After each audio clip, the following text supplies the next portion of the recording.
This special edition of India Revival Mission. Let's welcome on board Mohan Goenka, the director at Emami Limited, joining in the show right now. Mr. Goenka, morning. Good to have you on the show and welcome to India Revival Mission. Hope all things well. Yeah, everything is good as of now. Okay, great. You know, things seem to be looking good with you, given how strong your second quarter volume growth has been. Help us understand how has the recovery been in the third quarter and whether you're anywhere close to pre-COVID levels or not. So, I think we are very happy with our quarter two numbers, and after a long time, we have seen a double-digit volume growth. And interestingly, this growth was led by a lot of brands. It was not led by just one or two brands, which was very, very fascinating. And even more interesting is the numbers that we are seeing in the third quarter. The winter has set in very well for us and North and the Central India, because the third quarter consists of a large winter portfolio. So we are very optimistic of seeing a double-digit growth in the third quarter as well. Thing looks to be bright. And as I said, again, even in the third quarter, this growth is led by a number of brands, not just by the winter portfolio. So, yes, we are at beyond our pre-COVID levels. So, and also because Emami has a large rural base, rural is really, flourishing. I would say rural is growing for us. So from all sides, I'm happy.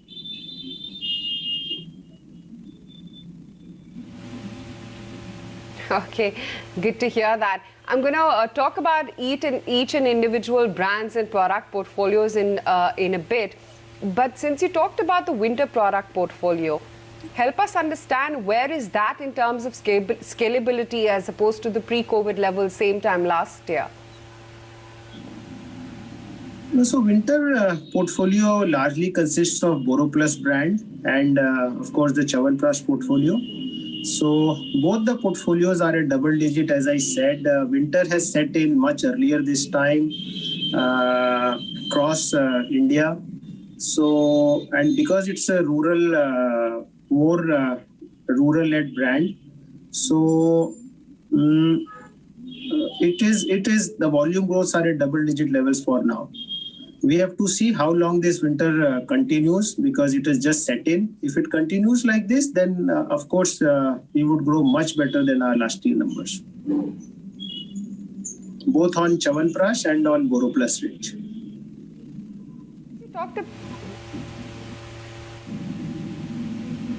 Sure.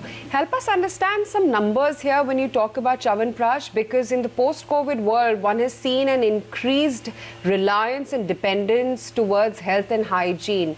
I bet the sales of Chyawanprash must have zoomed. Yes, though Chyawanprash is relatively small in our total portfolio, it is around 50 crores of our sales come from Chyawanprash. But yes, we have in the last quarter also we grew at almost 2x plus. In this quarter also we are seeing at about 30 to 40% of growth in Chyawanprash. But it is relatively small compared to our other portfolios. But what is interesting is to see the numbers of BoroPlus. As I said, BoroPlus has really fired in the last 1.5 months. If the winter continues to be the same, then we will outnumber our own budgets for BoroPlus.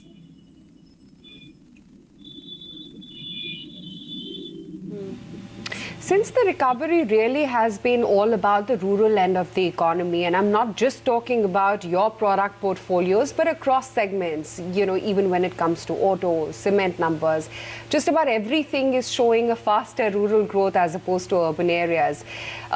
Considering 55% of your total revenue pie does come from the rural segment, help us understand what is the rural consumer gravitating towards when it comes to your product portfolio pile? So we have always been a rural play, and because of the reverse migration, we are seeing more traction coming from rural. And what is also interesting to note in the recent past is consumers have upgraded from local brands to branded goods, both in urban and rural. Because Emami has a large rural play, so we are seeing more traction in rural. And as I said, what is very interesting for me is not just it is led by Boro Plus, it is led by Boro Plus, it is led by Kesh King, it is led by, Navratna or every other portfolio that we have.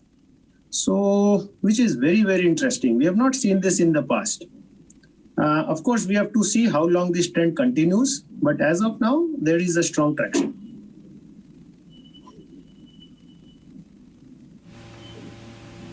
Great. So suffice to say that all the innovation and new product categories would now be more rural dominated, as has always been the case with you? No, I wouldn't say that it would be rural dominated. We are a mass market company, so we look at consumers across the straddle. Of course, our contribution comes more from the rural. But yes, the new offering, the new products that we have launched, it is across in health, in immunity, in hygiene.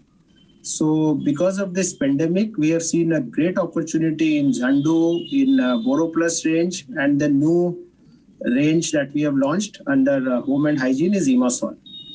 So it would cut ice across urban and rural, I would say.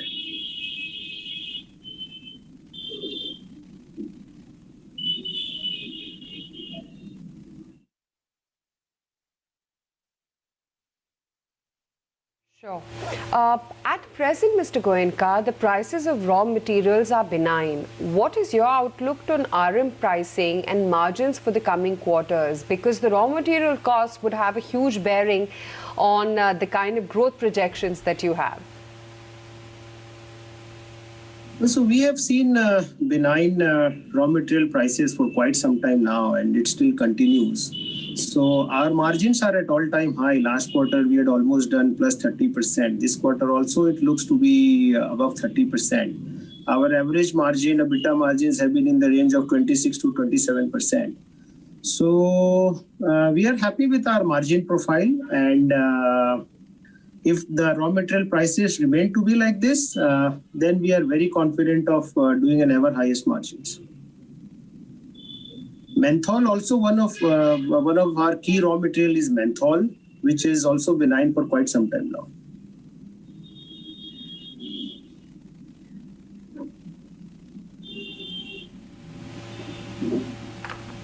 Right. You saw highest ever quarterly sales, Mr. Goenka, for Kesh King in the second quarter. Has that trend continued in the third quarter as well? Yes, absolutely. Kesh King is firing across urban and rural. So we have seen some consumers moving from other brands to Kesh King in the recent past. As I said, also consumers' preference have moved from local to branded goods, which we are seeing across our product range. So in which Kesh King has also benefited, I would say. In the third quarter also, Kesh King numbers are a double-digit growth, yes, for now.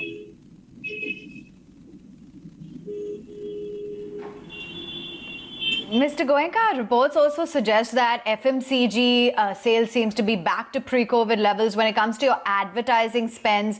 Is that the same for the company as well? Can you just walk us through, what the outlook is when it comes to your ad, your promotional, your marketing spends? So yes, for now, we have become very aggressive. As I said, we have launched multiple products in the last few months, so which would be backed by very strong advertising. What looks like that our advertising should be in the range of about 17 to 18%, what was at the pre-COVID levels. With new launches, because we have only become aggressive in the last few months as far as new launches are concerned, which would take away substantial amount of advertising.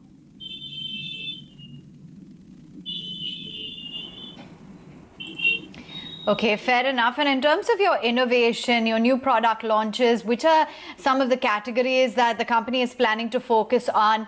And what is it that you're looking at by way of contribution from your new products to the overall revenue mix?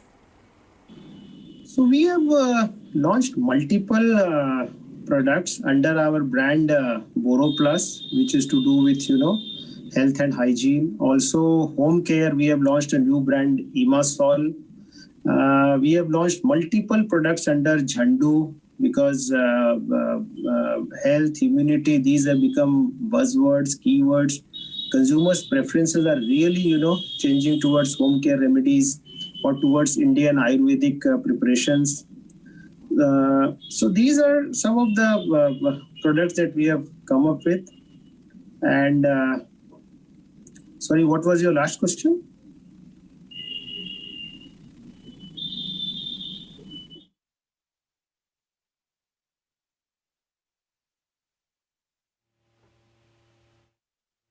No, just wanted to understand as to where the new innovations in products would be, Mr. Goenka. Launches that we have done, we expect roughly about 4% of revenue coming from the new products. And we have seen that in the last quarter, this quarter also, it looks like it should be in the range of about 3 to 4%.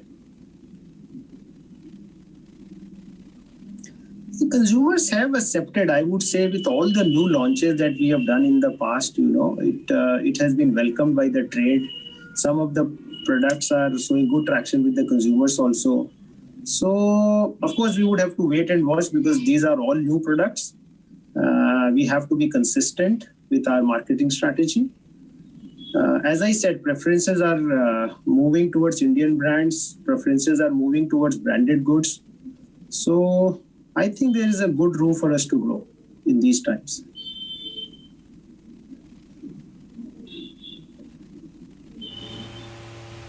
Sure. As an observer for the many years that you have been at the helm at Emami, what has been your experience on how the consumer behavior and patterns are changing, Mr. Goenka, in the post-COVID world? There's a very clear trend. Of course, this has been very unique. Of course, there were trends where we were seeing, that premium products were gaining traction. E-commerce was on the rise, and but during these times we have seen a clear shift towards health, immunity, and hygiene. So everything has now limited to health, immunity, and hygiene. And as I said, Emami has a good room to play because we have multiple brands which can, where we can launch products under Boro Plus or under Zandu. Even an international brand which we acquired 2 years back in Germany, Creme 21. We have launched so many products under Creme 21 and we have seen the benefit. So every household today, every research that we do, they are doing something or the other as far as home care remedies are concerned. So these are trends. I think this should continue because people have understood the benefit of, home care. People have understood the benefit of Ayurveda, whether it is haldi, whether it is aloe vera, whether anything you talk of today. So I think Zandu Healthcare can really take off. And we have also launched many products under Zandu.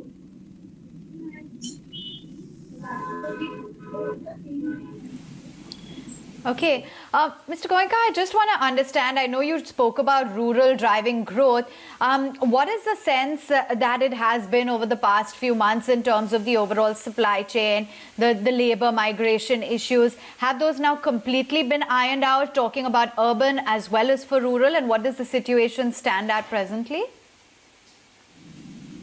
So there are no more challenges as far as supply chain is concerned. Now, of course, there are periodic lockdowns in some cities, some towns, but I think by and large, we have understood how to manage those situations.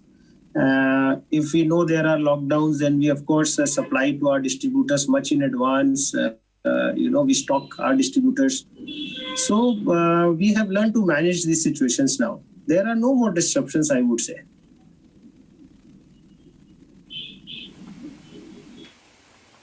And how has the festive season, the Diwali festive season, been for the company? And, what kind of a spurt in demand have you seen during this month?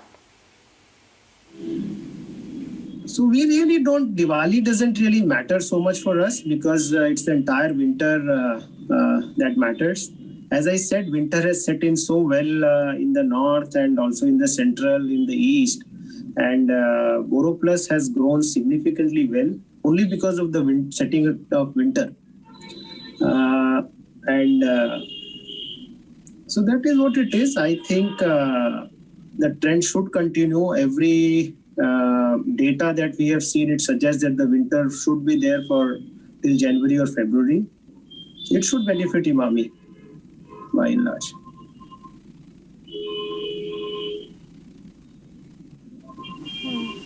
I just wanted to understand in the September quarter as well, there has been that uptick in discretionary consumer spends. Just walk us through, a sense in terms of the kind of numbers that we've seen for Emami in particular and what the outlook is into these spends going forward. So as I mentioned, in the second quarter, after a long time, we grew double-digit volume growth. It was almost, I think, 11-12%. This quarter, we are looking at a similar numbers or even better if the trend continues in December. So advertising is again would be at 17-18%. Our margin should be at all-time high despite of high advertising spends. Some of the new launches, we are seeing good traction. So by and large, even international portfolio is doing good after a long time. So overall, I would say numbers look seems to be interesting for the third quarter as of now. And as I said, brands like Kesh King has fired in the second quarter. We are seeing similar trends in the third quarter. Fair and Handsome, which is completely discretionary, we degrew quite substantially over the last few quarters. In the last quarter, the degrowth was, I think, about 25-26%. And this quarter, I think there should be a very low single-digit degrowth in Fair and Handsome. We can even grow in Fair and Handsome. So there is a visible trend that discretionary spends also, are coming up. At least for Emami, we are seeing, across the board, there is growth momentum.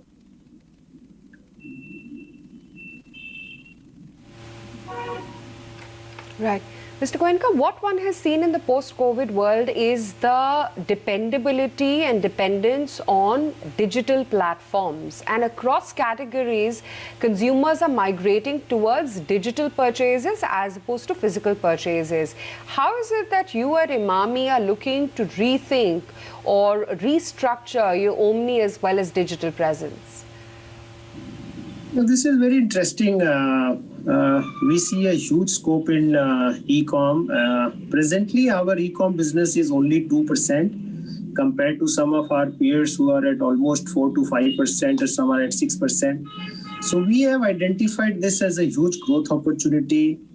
We have grown 2.5 times in the last quarter, 2.5x in last quarter.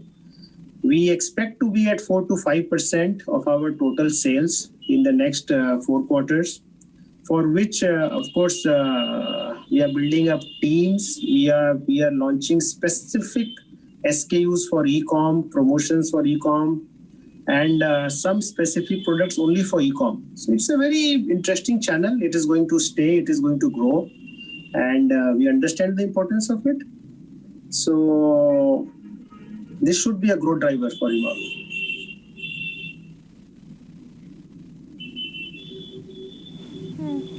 Mr. Goenka, could you just give us a sort of a long-term roadmap outlook for the FMCG sector as well, given all of the challenges that it's been through, the fact that we have seen health and hygiene emerge as a very strong product category? What's the road ahead for the sector? Are there any hopes in terms of perhaps government action, or which are going to be the particular segments that will be leading growth for the sector going forward? Of course, there is a huge opportunity. See, still, as far as Emami is concerned, the penetration levels for most of our brands at single digit or, at 12-15%. So there is huge opportunity for Emami products. Of course, now we have huge baskets. Almost we have got 7 brands which are plus 100 crores portfolio. We have 3 brands which are almost 500 crore plus portfolio. So to grow these brands, it becomes even more interesting and challenging. And the more you penetrate, the more faster we grow. So I think the outlook is fairly very robust.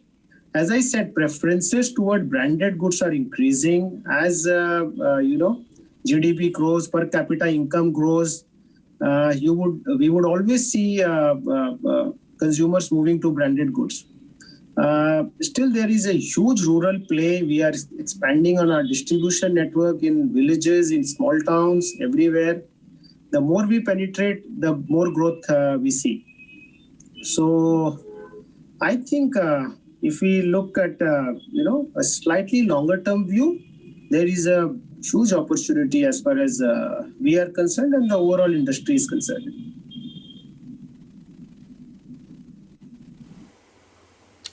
Right, Mr. Goenka, I understand that the company is also committed to reducing debt to zero from the current 40%. What is the strategy in place for that? What is the timeline that you're looking at?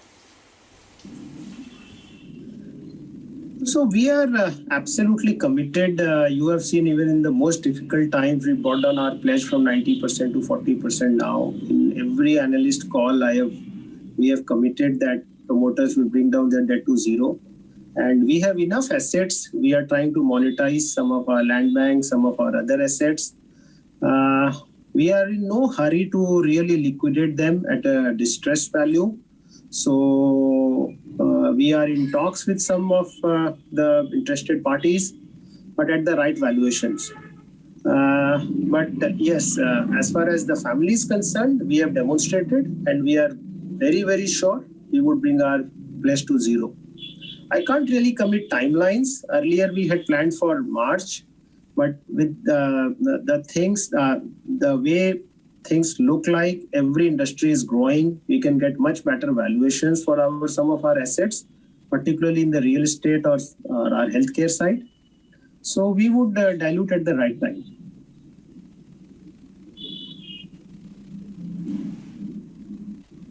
Goenka, it's been a pleasure chatting with you. Thank you so much for taking time out and joining in and giving us a perspective as to how business is shaping up for the company and the outlook on the FMCG sector as a whole.